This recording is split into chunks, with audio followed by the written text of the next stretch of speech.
Qu'est-ce qui fait la valeur de la personne humaine? Et puis, quelle est la recette de son bonheur en ce monde? Je vous propose de chercher cela à travers la Bible, mais aussi à travers la science, dans un certain sens.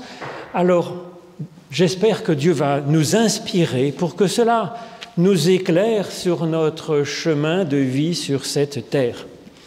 Alors, je vais lire d'abord dans le livre de la Genèse, dans les toutes premières pages de la Bible, au chapitre 2.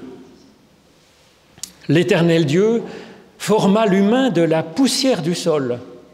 Il insuffla dans ses narines un souffle vital et l'humain devint un être vivant. Puis l'Éternel Dieu planta un jardin en Éden du côté de l'Orient et il y mit l'humain qu'il avait formé. L'Éternel Dieu fit germer du sol toutes sortes d'arbres d'aspect agréable et bons à manger, ainsi que l'arbre de la vie au milieu du jardin et l'arbre de la connaissance du bien et du mal. Alors ensuite, je voudrais vous lire dans le livre du prophète Ésaïe, au chapitre 43, cette annonce que Dieu attache du prix vraiment à chaque personne. Maintenant, ainsi parle l'Éternel qui t'a créé, Jacob, qui t'a formé, Israël. Ne crains pas, car je t'ai libéré, je t'ai appelé par ton nom, tu fais partie des miens, car tu as un grand prix à mes yeux, que tu as du poids et que moi je t'aime. Ne crains pas, car je suis avec toi. Ensuite, dans le livre du Cantique des Cantiques, donc ce curieux livre que les Juifs appellent le livre saint des saints, tellement il exprime bien l'amour de Dieu pour chaque personne, comme celle d'un amoureux qui court après son amour. Il prend la parole, mon bien-aimé, et il me dit « Lève-toi, mon ami, ma belle, et viens. Car voici que l'hiver passe, la pluie cesse, elle s'en va. On voit des fleurs dans le pays, la saison de la chanson arrive, et on entend la voix de la tourterelle. Lève-toi, mon ami, ma belle, et viens. Ma colombe au creux d'un rocher, au plus caché des montagnes, fais-moi voir ton visage, fais-moi entendre ta voix, car ta voix est si agréable à mes oreilles et ton visage si beau à mes yeux. » Et enfin, dans cette première lettre de Jean, qui nous dit que, voilà, au fond du fond, il y a cet amour de Dieu pour nous. En Christ, nous dit Jean, nous avons connu l'amour que Dieu a pour nous et nous y avons cru. Nous nous y sommes attachés. Dieu est amour. Celui qui demeure dans l'amour demeure en Dieu et Dieu demeure en lui. Il n'y a pas de crainte dans l'amour, mais l'amour parfait de Dieu élimine toute crainte, car la crainte supposerait un châtiment. Mais pour nous, nous aimons Dieu parce que Dieu nous a aimés le premier. Savez-vous de quoi vous êtes fabriqués? Par exemple, pour faire un gâteau, la recette commence par une liste d'ingrédients. Prenez 2 œufs, 200 grammes de farine, 100 grammes de sucre, un peu de lait, du beurre, de la levure et puis peut-être du chocolat, tant qu'à faire. Alors, quelle est la recette de l'humain? La science nous donne la liste des ingrédients pour un poids moyen, paraît-il, de 71 kg 768 grammes. Il faut 55 litres d'eau, 12 kg 600 de carbone, c'est-à-dire que notre être est déjà constitué à 9/10 par de l'eau et du charbon, en fait. Il faudrait aussi 2 kg 100 d'azote, 1 kg de calcium, 700 grammes de phosphore. Ça fait à peu près un petit sac d'engrais pour plantes. Il faut aussi 150 grammes de soufre, 100 grammes de sel de cuisine, 3 grammes de magnésium qui sont déjà dans l'engrais pour plantes, et puis 3 grammes de fer, un gros clou, et puis 1 décigramme de cuivre, à peu près, je pense, une agrafe de dossier. Et donc avec cela, combien coûte la matière première pour fabriquer un être humain? À peu près 18 francs 50. Alors quand on est plus léger, je pense qu'avec 10 francs, on pourrait s'en sortir très bien. 10 francs seulement de matières premières pour faire un être humain. Pourtant, vous valez infiniment plus. C'est évident parce que, par exemple, la société est prête à mettre des fortunes incroyables pour venir vous sauver si vous êtes, par exemple, malade ou si vous êtes perdu en montagne, pour envoyer des hélicoptères, et puis prêt à dépenser des fortunes en éducation. Donc, comment est-ce que ça se fait que nous valions si cher alors que la matière première de notre corps est si bon marché? Alors la première idée, c'est que justement, nous ne sommes pas de la matière première en vrac. Nous sommes vivants, un corps vivant.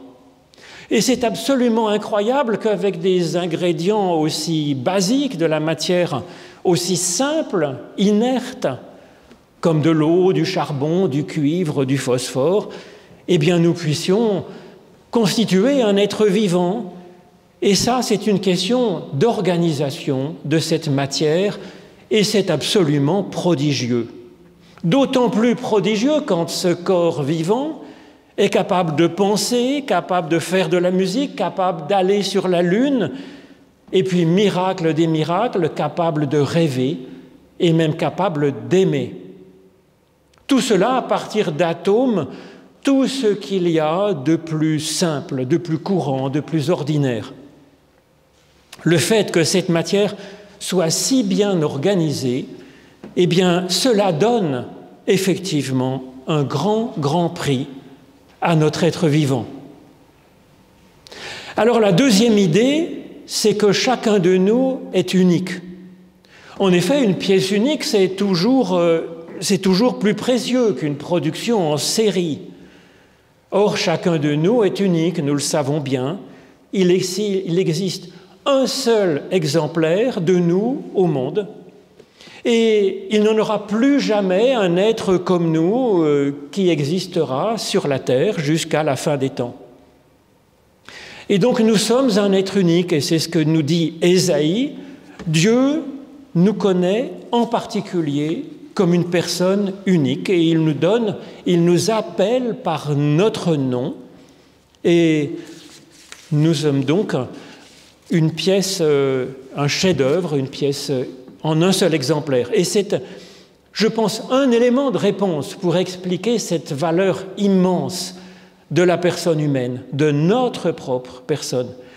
Mais ça ne suffit pas, je pense, pour expliquer notre valeur infinie. Et donc la troisième idée qu'on trouve dans la Bible assez bien souvent, aussi bien dans la Bible hébraïque que dans les évangiles, c'est l'amour dont nous sommes aimés qui nous donne une valeur infinie. Par exemple, j'ai un vieux pull qui n'a plus aucune valeur, parce que d'abord j'ai pris un peu de largeur, et puis il est franchement usé, et pourtant il a une valeur à mes yeux, parce que c'est un souvenir. Eh bien, c'est ainsi que nous avons une valeur infinie pour ceux qui nous aiment. L'amour n'a pas besoin de raisons objectives pour aimer. D'ailleurs, quand deux personnes sont amoureuses, les proches de l'amoureux disent « Mais qu'est-ce que tu lui trouves ?» C'est pas la question. L'amour n'a pas besoin de raison pour aimer. Et c'est comme ça que des amoureux s'aiment. Et tel est aussi l'amour de Dieu pour chacun de nous, nous dit le Cantique des Cantiques dans la Bible.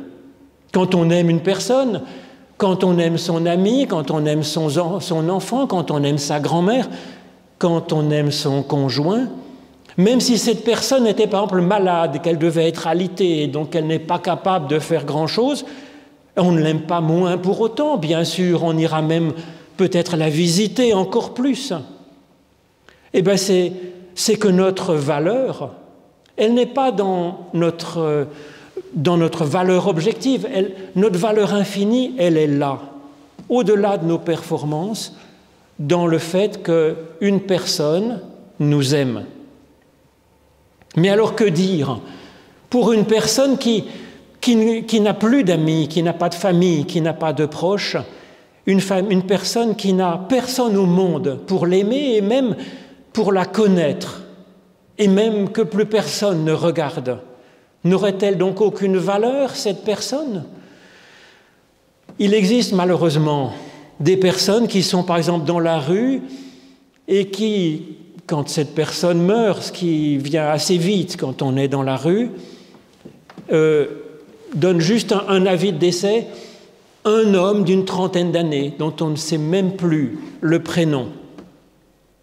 Eh bien, cette personne n'a peut-être donc plus de valeur pour personne dans l'humanité, et c'est pour ça que c'est si important de savoir qu'elle a et qu'elle aura toujours un prix infini aux yeux de Dieu, ce qui n'est pas rien quand même, puisque c'est l'amour ultime et la source même de tout amour. Et donc oui, cette personne a une valeur infinie aux yeux de Dieu. Et c'est ce que dit par exemple David dans le psaume 27. « Même si mon père et ma mère m'abandonnaient, l'Éternel, lui, me gardera toujours dans son amour. » Alors oui, nous sommes aimés de Dieu et par chance, par quelques personnes qui nous aiment. Nous sommes aimés avec nos défauts et avec nos qualités, parce que nous en avons quand même. Nous sommes aimés malgré nos difficultés à faire le bien, à être performants. Oui, nous avons tous du mal. Jésus affirme même que tous les cheveux de notre tête sont comptés. Pourtant, les cheveux, nous en perdons une dizaine naturellement tous les jours. Pourtant, les cheveux, c'est une partie de notre corps que nous coupons régulièrement et que nous jetons à la poubelle. Et donc, Jésus-Christ veut dire, en disant cela, que Dieu est attaché à nous jusque dans les moindres détails de notre être, de notre existence, et que nous avons du prix à ses yeux, un prix infini. Pourquoi? Eh bien parce que Dieu est comme ça et qu'il aime, et que l'amour est comme ça en réalité. Et donc l'infinie valeur de notre personne, elle est ainsi fondamentalement de l'ordre du spirituel. Et Jésus nous suggère de poser cela comme base de notre théologie, en disant que Dieu est amour, qu'il aime même ses ennemis, et puis comme base de notre façon d'être dans notre vie au jour le jour, sur cette terre que Dieu aime aussi. Mais en fait, c'est assez naturel que Dieu nous aime à ce point, parce que c'est comme ça, finalement, que nous aimons ceux que nous aimons, en étant sensibles par-dessus tout à cette dimension spirituelle de l'être. Alors, en fait, c'est assez naturel pour nous d'aimer ceux que nous aimons et de les aimer même quand ils ont un peu de difficulté à vivre, à être performants. Nous avons beaucoup plus de mal à avoir cette sagesse en nous regardant nous-mêmes. Nous-mêmes, quand nous faisons une erreur, quand nous avons même un bouton sur le nez, nous avons l'impression de ne plus rien valoir finalement, d'être nuls et que notre vie est ratée. Alors c'est faux, c'est absolument faux. Si la même difficulté arrivait à quelqu'un qu'on aime vraiment, nous ne l'aimerions pas pour autant. Et il est donc, à mon avis, essentiel d'exprimer notre amour à ceux que nous aimons pour les aider.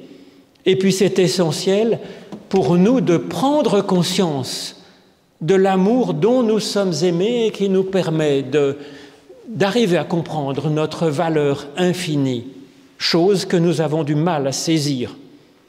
Et donc en particulier prendre conscience de cet amour de Dieu qui va tenir bon quand bien même tout le monde nous aurait abandonnés. Cela, personne ne pourra nous le retirer. Et donc voilà comment l'être humain est fait.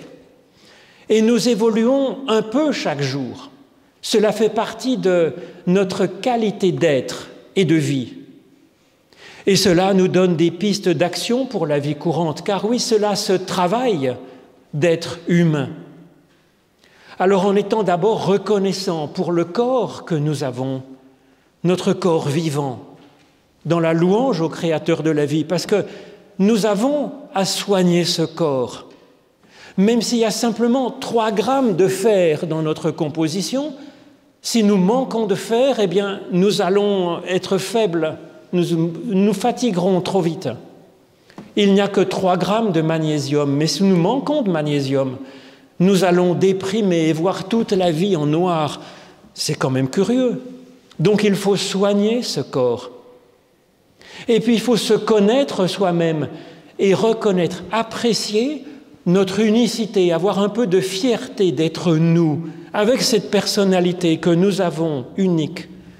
Et puis nous pouvons, comme le suggérait la prière qu'a lue Mathilde, eh bien, savoir accepter, savoir reconnaître, savoir apprécier l'unicité des autres. Alors oui, cela se travaille par l'observation, et puis par l'intelligence, et puis aussi en aimant et en se sachant aimer. Alors ça, c'est un exercice, à mon avis, quotidien, un exercice spirituel. Mais ce n'est pas tout. Nous sommes vivants, certes, mais nous sommes même vivants au point d'évoluer chaque jour. Nous nous transformons au jour le jour en fonction de la manière dont nous vivons, dont nous espérons, dont nous pensons, dont nous prions. Alors, cela, c'est notre nature complexe, riche et vivante. Alors le bonheur, eh bien, c'est, d'après Aristote, c'est de vivre selon notre propre nature. Alors, maintenant que nous connaissons un peu la recette de l'humain, de quoi nous sommes faits, eh bien, le bonheur, c'est d'agir selon cette nature. Le bonheur, c'est donc tout simplement d'être nous et de produire nos fruits à notre rythme, en notre saison. Le bonheur, c'est d'aimer et c'est d'être aimé. Le bonheur, c'est d'évoluer et d'être source d'évolution. Alors, comment faire pour que notre évolution soit belle, donc, et qu'elle nous corresponde, et que nous ne devenions pas n'importe quoi dans cette évolution? Eh bien, il serait sage de faire appel à un expert. Un expert, c'est Dieu, le créateur de la vie, l'inventeur de l'évolution de l'univers, évolution en cours, et la source de notre capacité à aimer.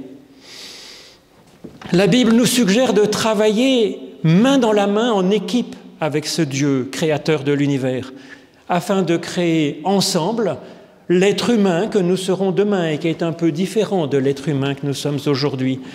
C'est à nous-mêmes que Dieu s'adresse quand il dit dans la première page de la Bible « Créons l'humain à notre image ». Et je pourrais traduire cela par Dieu qui s'adresserait à nous en nous disant « Si tu le veux, toi et moi, ensemble, nous créerons l'être humain que tu seras demain. Un être qui te ressemble et qui me ressemble, moi, le créateur de la vie. Un être vivant et un être aussi source de vie en ce monde. Un être vivant qui aime. Un être pétri de matière, de poussière du sol, d'atomes, et vivant du souffle créateur de Dieu. Dieu est amour. Qu'il nous soit en aide. Amen.